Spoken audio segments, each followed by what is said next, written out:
您现在正在收听的是美国俄亥俄州托利多教会的生活日志。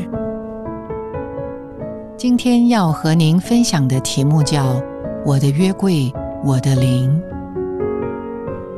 最近教会正在追求出埃及记，讲到神渴望在地上得着一个建造的帐幕，做他的居所，好与人相会，并且借着说话将他自己注入到人的里面。其中最让我印象深刻的是，神在揭示帐幕建造的所有细节时，第一个提到的是见证神的约柜。在建成的帐幕立起来之后，首先放置进去的也是这个约柜。由此可见，约柜在帐幕的最深之处，是帐幕的中心，是重中之重，在所有的器具中居首位。所以没有约柜，就没有帐幕了。这个旧约的帐幕到了新约，就是教会。神借着旧约里帐幕的这幅图画，一点一点地向我们启示帐幕建造的细节，是为了让我们在今天的教会生活中经历并且实化这个建造。那么主为什么会选择这样的次序来启示他的心意呢？带着这个问题，我向主祷告，求主帮助我进入并且享受帐幕建造的每一个项目，使我为着神居所的建造长大成熟。在最近的生活中，借着环境，主让我经历并认识何为以约柜为中心的生活。在我最初蒙恩得救的时候，我知道我的灵被主点活了，但是我还是习惯用自己的思想和方式来生活。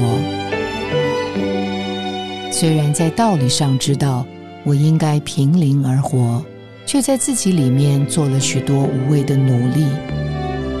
每天当我走进办公室之前，我都习惯性地嘱咐自己，今天要好好工作，要努力活在灵中，要和与我共事的姊妹们和平相处。可是当我陷在繁杂的事物中，常常过了不久，那些自我励志就都不管用了。表面上我每天都努力让自己看起来精神饱满，但我自己知道我的里面是混乱的，是下沉的，是暗淡的。这样日复一日的挫败让我觉得毫无希望。有一天，繁杂的事物又来了。安静下来，我想起了帐幕里的约柜，开始慢慢地意识到，在我的深处有另一个人，我并不陌生。他好近，好真实，就是我的主。我受他的吸引，停留在他面前。我看着他的光辉，清晰明亮，使我复苏稳妥有力量。我知道基督就住在我的灵里，就像约柜立在帐幕里一样。它是帐幕的中心，饱含着神的丰富，见证彰显着神的荣耀。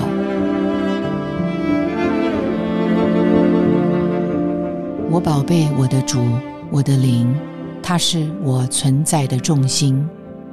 我真实的价值在于我的灵，没有灵，我就是死的，就是一个有人的样子，却没有人的内涵和实际的空壳子。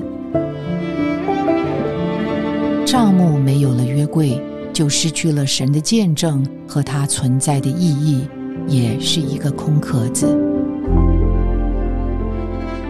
约柜，它让神的见证活出来了，流出来了。我的灵同样的让我这个人活过来了。主啊，谢谢你能让我在生活中经历约柜是帐幕的中心，求你帮助我实际地经历帐幕里的每一个细节。